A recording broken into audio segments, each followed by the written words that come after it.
Ito na siya mga idol. Nakaganito ako dahil matilalsik to. Matilalsik, makati.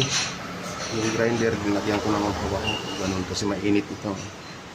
Kasi ang talim niya na yan, persado talaga.